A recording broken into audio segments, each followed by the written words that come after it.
Hello guys, this is Mariam again. Welcome back to my channel, and today I'm doing some cooking. Gonna share a few one of my I'm getting distracted. Sorry guys. Today is Saturday, my day off, so I decided to do Mandazi. Mandazi is an East African recipe. I think it's called West Africa, they call it puff puff, but we do it differently. So I thought I'll share this recipe with you lot and hope you like it. So why am I wearing my gloves? These are clean gloves. What I usually do when I'm making a lot of dough, I prefer to use gloves. It's quicker and it's not very messy. I know. So today I'm in my teeny weeny tiny kitchen. I know. Space is at a premium in London, so my kitchen is quite small, slightly, I don't know, cluttered now, maybe a lot of things on the counter. But anyway, let's get on with this video. So I'll show you the ingredients you need to make Mandazi. Let me turn this around.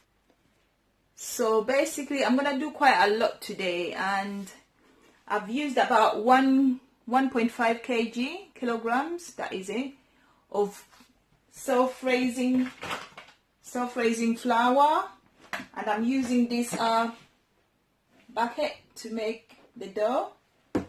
You need a bit of butter or spread, whatever, for this, so I'm using that today. You need milk.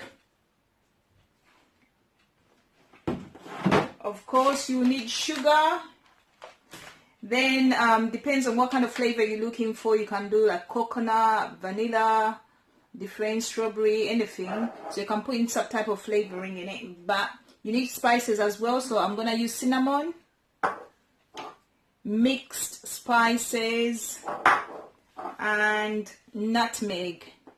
Ideally, maybe that is enough. I'm gonna put on just a little bit of this. I don't use a lot of that. And I'll use a half a teaspoon for each. A half a teaspoon for the butter, because I'm doing quite a lot. So I'll probably say this is 500 grams. I'll probably say about 150 grams of butter. And for sugar, it depends how sweet you want it. Ideally, I don't like using a lot of sugar, so in my tea I use sweetener. So I'll probably say I'll use, this is, let me see how much is left in here. I've already measured it, but where's the thing? Let me measure it again quickly. My scale, just to make sure. I'll probably use all this, because it's quite a lot. Oh no, I won't use it. I'll probably use 400 grams of sugar. This is 600. I will use about 400 grams of sugar. So I don't want it too sweet. Maybe some people will say, oh, this is not sweet enough, but I'm going for less sugar. And then for the frying bit, you will need oil. So the pan, hold on, I'm new to this. So can you see? Let me put this one slightly low. Back guys again. So that is the oil in the pan, in the hook. So that is the oil for the frying on the oven. Sorry, this is the first time I'm doing this. So guys, I'm not very good at measuring things, so I usually use my fist, especially for the recipes for traditional food. So for the milk, that's how much milk I used. So what I usually do, because we use full fat milk, so I put in water for the full fat milk. So I put in water, because we've got kids, I prefer to give them full fat milk. Yeah, so what I'll do first is to do the butter. I thought I was prepared. The butter in there, or the spread, whatever you want to call it. In there. Then at this stage, just butter and flour. This is very important for the mandazi to have the nice kind of crunchy inside, not too dry. The dough is like but it's a bit, I don't know how to explain it, but this is a very important stage to put the butter and the flour and then mix it together before you put anything else.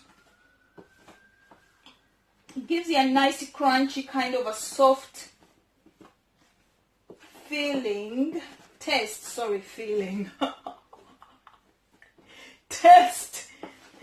away. And trust me, I've been doing this for years, so I've perfected my own recipe in so many ways because I've tried so many different ways of doing it. So I usually do like quite a lot for friends and family to share, and then you probably have it like over the week, and then you have it with tea, breakfast. I don't know how long this video is gonna be because this is my first cooking video, and I don't know, it probably needs a lot of editing. So all the butter is done. Just sing it off, I think. A bit more. Then at this stage we put in the spices, the sugar. Let me pause it for a minute. I'm struggling to pause the camera.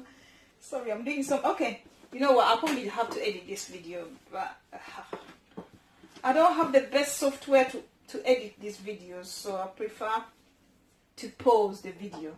So here I am with nutmeg, about half a teaspoon. It's quite strong.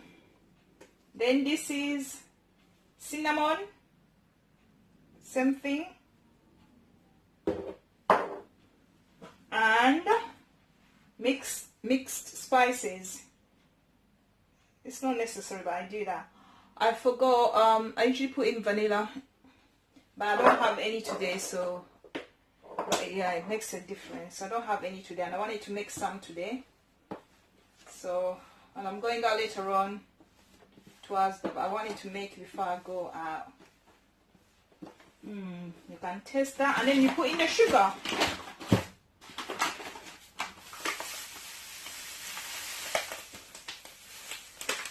See, I've left some in, so I didn't put it all in.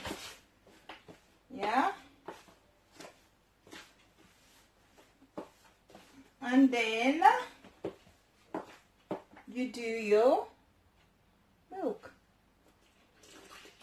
Oh, I can't wait to have a big kitchen, you know. Seriously, it's my dream every day. A dream every day about having a big kitchen and having enough space to do all the things I need to do.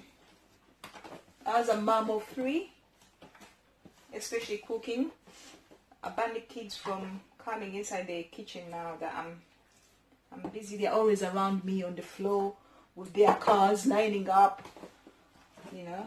So do you see why I intend to use gloves? So I'll make this into a dough. You need to, is it neat? You knead it properly into a dough. So I'll come back to you because this is going to take time. From this thing, I'll knead a bit more little flour, knead it properly like a bread dough. So soon be back. I'm fiddling. Okay guys, so this is the dough. I took my gloves off. Yeah. At this stage, I just use my normal hands. So that is it. What happens now, I divide it in about this much. This much. Yeah. And you need a bit of flour on the surface. I had to tied up, I've got it tied up so that I can have space to roll the dough. Hopefully you can see what I'm doing. Let me back up this camera a little bit. Yeah, yes, that's much better. So get the roller. Got to get all my gadgets ready. So I put this in the container where I made it, so it rests in there. Okay, so I roll.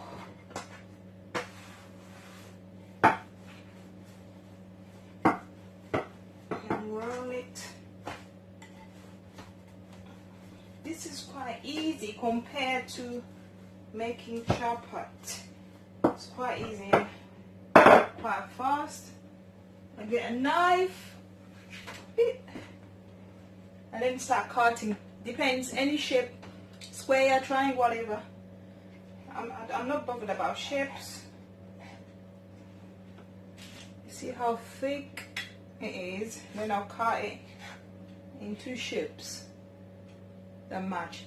But you know what? I'm gonna do big ones because I haven't got the kind of like, I've got a few things to do around the house. So cut it into any shapes you want. So I'm going for a bigger size. I think it's got the same consistency as the way they make chinchi, Nigerian chinchi, but because they're quite small, so I think, and some people put in eggs, but I don't put in eggs because when you put in eggs, I don't think it doesn't last as long, because this can last for about 2 weeks. After 3 days, I put them in the fridge. So, and I turn the oil on the cooker. So it's already on, so the oil has to be hot. Hot like fire. Okay, I'm sure you can see what is going on here, yeah? Okay, this is where we are. So the oil has to be very hot. I tested that one to see how hot the oil was, and this is what you're looking for. So you put in one by one, and it should raise. And you see how slow, you have to be careful when you're putting them in, so you don't get burned. Otherwise, the oil will hit your fingers. Can you see how hot the oil is? Yep. That is what you need. Sorry. Then you need to turn it down to a medium heat. I've got an electric cooker, so I usually cook it. I put it on number 4. So because you don't want to leave it that high, otherwise it's not gonna cook properly inside. So I turn it down to 4. You see, they have raised up as soon as I put them in there, they'll raise up quickly. I think, yeah. This is not easy. Yeah, that is what we're looking for. So what I usually do at this point, I'll take this one out, put it on the rack.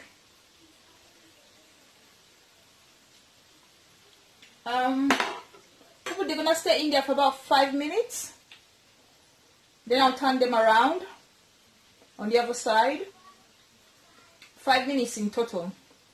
Then you can tell from the color outside because I've turned down the oil now. Why I needed the oil to be very hot, because I only just started, so I don't need to put. I'll leave it at number 4 until I finish to cook. And if you see it's too hot, you need to turn it down, otherwise it's gonna burn from the outside. It's common sense. So sorry, I don't need to. Yeah, I'm talking too much anyway. So just watch me do this. So probably I can't turn it because it's a bit bright yellowish color. So until it's brown, you make sure you turn them around. Let me pause a little bit. Can you see now they need to be turned? And I'm turning them around on the other side. Easy peasy. Lemon squeezy. Turn one by one. And these are great snacks. I usually have maybe 2 for breakfast or 3, depends, with a big huge cup of tea. So you see, we turn them all around.